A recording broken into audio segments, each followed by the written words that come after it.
कई बार आम लोगों की मौत का कारण भ्रष्टाचार बनता है, लेकिन हल्की सजाएं देकर भ्रष्टाचारियों को फिर से आम लोगों की जान लेने का अवसर दिया जाता है। सुप्रीम कोर्ट के वकील अश्वनी उपाध्याय ने कहा है कि दो ही चीजें सर्वव्यापी हैं, ईश्वर और सरकारी भ्रष्टाचार। भ्रष्ट नेता जनता की अदालत में इसलिए चुन लिए जाते हैं कि उनके पास 10 से 20% जातीय और धार्मिक वोट बैंक होता है। अगर अपने देश में भी मतदान सबके लिए अनिवार्य कर दिया जाए तो ऐसे नेता धूल चाटेंगे, क्योंकि अपने यहां 40% लोग तो मतदान करते ही नहीं है। वे अगर मतदान करने लग गए तो इस तरह के वोट बैंक वाले नेताओं का कुछ नहीं चलेगा। कौम के गम में डिनर खाते हैं हुक्काम के साथ, रंज लीडर को बहुत है मगर आराम के साथ। यह पंक्ति देश और देश के बाकी राज्यों के हालात को बयां करने के लिए काफी है। दोस्तों नमस्कार, जोहार। बात बाकी में आपका स्वागत है। आज बात होगी उन हत्याओं की जिसके पीछे की वजह भ्रष्टाचार और तस्करी है, लेकिन दंड के तौर पर न तो मौत की सजा दी जाती है, न ही किसी को आजीवन कारावास होता है। इसी हफ्ते बिहार में शराबबंदी के बाद भी जहरीली शराब पिलाकर सिवान और सारण जिले में 40 से अधिक लोगों की जान ले ली गई। यह हत्या थी।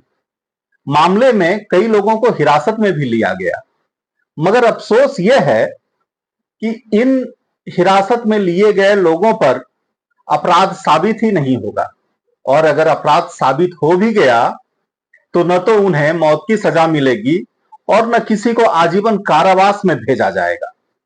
आपको बता दें कि बिहार में शराबबंदी के बाद भी शराब इसलिए मिल रही है क्योंकि इस गौरख धंधे में वहां कई नेता शामिल हैं।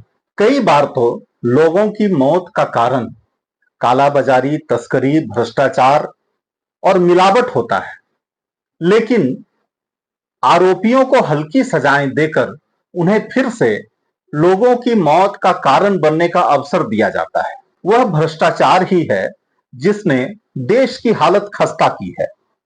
बच्चों के लिए मध्याह्न भोजन, छात्रवृत्ति, मनरेगा मजदूरों की मजदूरी पर तो डाके डाले ही जा रहे हैं, अब मरीजों का हक भी मारा जा रहा है, और यह सब देश को मिली आजादी के बाद से ही जारी है।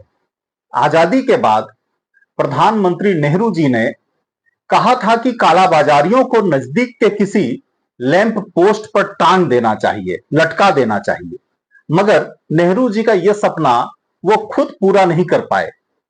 हालांकि तब देश में भ्रष्टाचार आज के स्तर पर नहीं था। अब तो देश में भ्रष्टाचार बढ़ता जा रहा है। हाल के दिनों में प्रधानमंत्री नरेंद्र मोदी ने शपथ दिलवाया कि हम देश को भ्रष्टाचार मुक्त करेंगे, लेकिन इस तरह के कोरे बयानबाजी से देश से भ्रष्टाचार जाने से रहा। हमें कुछ बड़ा करना होगा। देश के शासन को, देश की व्यवस्था को, न्यायपालिका को कुछ बड़ा करना होगा। अब तो इस देश के कई नेता, अफसर, व्यापारी देश के अरबों खरबों रुपये गटक जाते हैं, मगर कार्रवाई के नाम पर कुछ नहीं होता।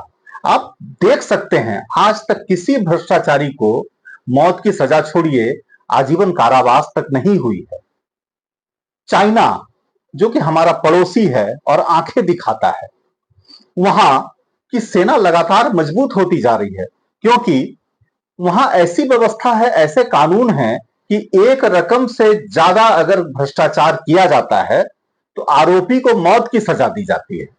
मगर अपने देश में हम उस पैसे को बचा नहीं पाते हैं जो भ्रष्टाचार के रास्ते निकल जाता है।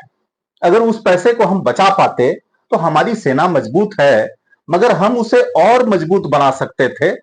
अपने देश में कई घोटाले हुए, महाघोटाले हुए, और इस कारण अपना बजट जो होता है वो घाटे का होता है।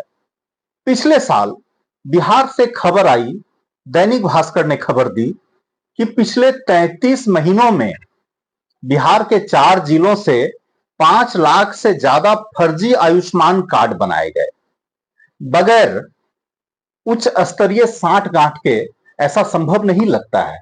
तो आप समझिए कि इस तरह के जो भ्रष्टाचार हैं, हम इलाज के नाम पर जिनको लाभान्वित करना चाहते हैं, अगर उनका पैसा, उनका धन इस तरह के फर्जीवाड़ों में निकल जाए, तो हमारे जो मरीज हैं, हमारे देश के जो जरूरतमंद वैसे लोग हैं जिन्हें अच्छे इलाज की, महंगी इलाज की जरूरत है, उनका इलाज नहीं हो पाएगा, या फिर हम कहें कि हम उनका हक मारते हैं।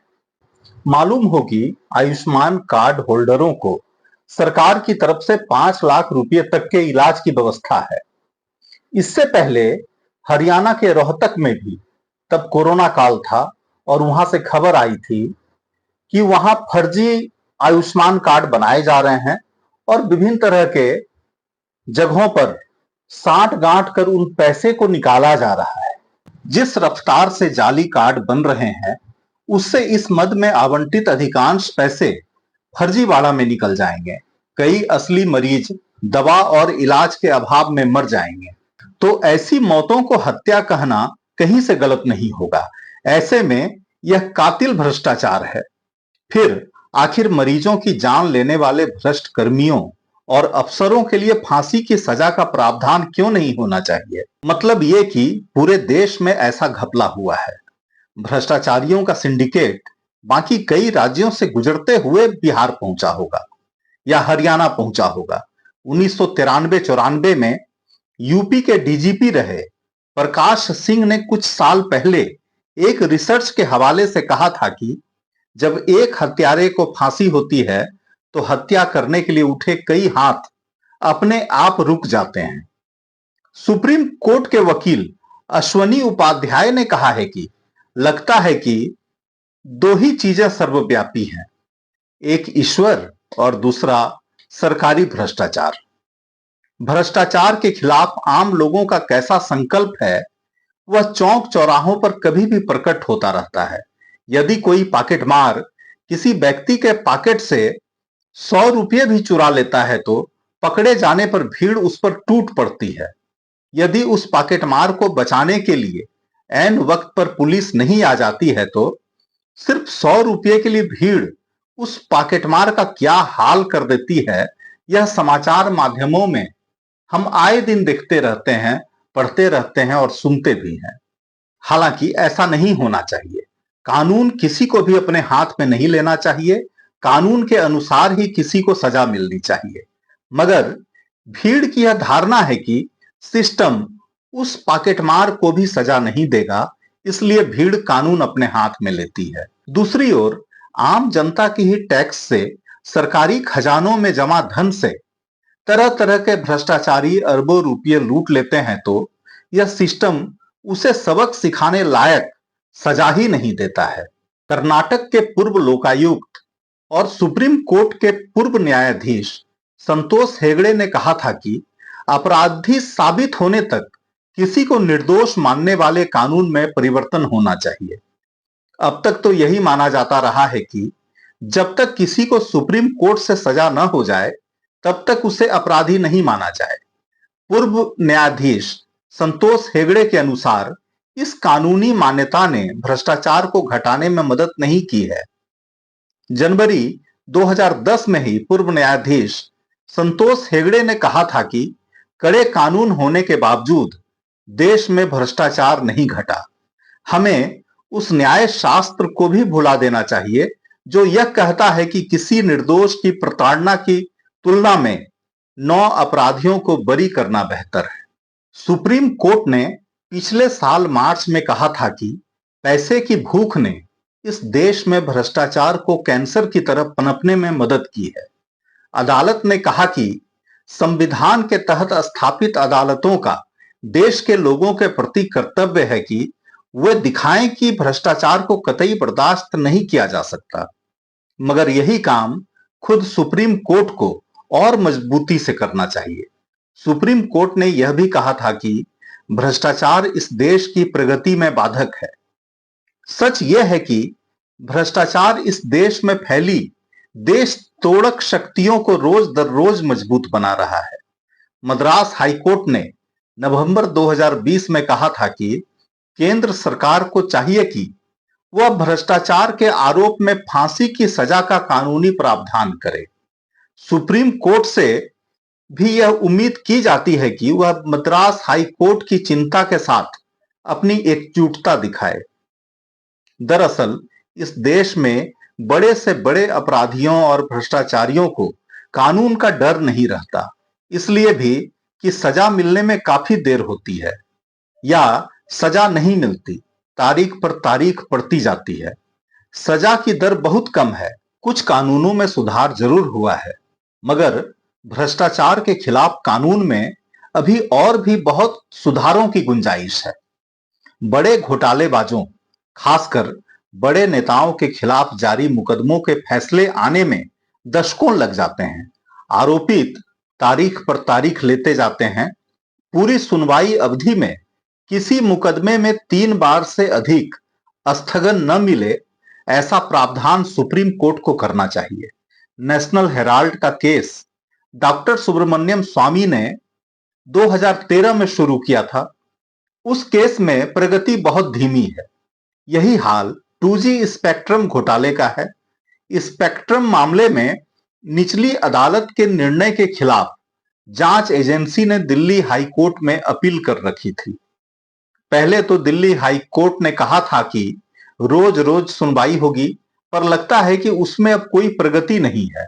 मालूम हो कि दिल्ली हाई कोर्ट ने 2G स्पेक्ट्रम आवंटन घोटाला मामले में पूर्व दूरसंचार मंत्री ए राजा समेत कंपनियों और अन्य को बरी करने के फैसले को चुनौती देने वाली सीबीआई की अपील इसी साल मार्च में स्वीकार कर ली थी।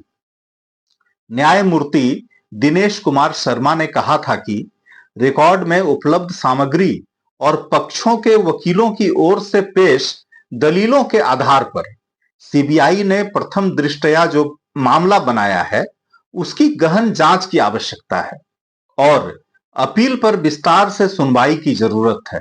बहरहाल किसी भी मुकदमे की सुनवाई के शुरुआती दौर में ही आम लोगों को पता चल जाता है कि आरोपों में कितना दम है। जनता का न्याय अदालती न्याय से ज्यादा सटीक होता है। राजीव गांधी भले ही बोफोर्स और अन्य मामलों में कोर्ट से बच गए, लेकिन जनता ने उन्हें दोषी माना। यही कारण है कि उसके बाद से कभी कांग्रेस को लोकसभा में बहुमत नहीं प्राप्त हुआ। जनता की गिरफ्त से वही भ्रष्टाचारी नेता बच निकलता है जिसके पास अपना जातीय या धार्मिक वोट बैंक होता है।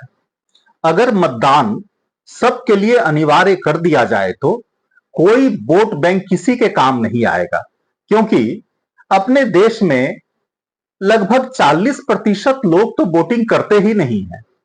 अगर वो कतारों में लगकर वोटिंग करने लग जाएं, तो ये जो वोट बैंक वाले नेता हैं, उनका वोट बैंक 10 से 15 या 20% तक ही होता है। ऐसे में 40% लोगों का कतारों में लग जाना यह साबित करेगा कि ऐसे वोट बैंक वाले नेताओं का जादू नहीं चलने वाला है। बता दें कि दुनिया की कई अच्छी व्यवस्थाओं वाले देशों में भी मतदान करने की अनिवार्य व्यवस्था है। कुछ देशों में आंशिक तौर पर तो कुछ देशों में पूरे तौर पर मतदान अनिवार्य किया गया है। अगर कोई मतदान नहीं करता है तो उन देशों में जुर्माने का भी प्रावधान है। ऐसे में अब अपने देश में भी मतदान को अनिवार्य किया जाना चाहिए। हम इस तरह के वीडियो और आगे भी बनाते रहेंगे। अगले एपिसोड में कुछ और बात होगी। इससे पहले दर्शकों से आग्रह है कि चैनल को सब्सक्राइब करें, वीडियो को लाइक करें, कमेंट करें, सुझाव दें और शेयर भी करें। डिस्क्रिप्शन में इस तरह के कानूनों से जुड़े एक और कहानी की लिंक डाली जा रही है, आप उसे भी देख सकते हैं। धन्यवाद।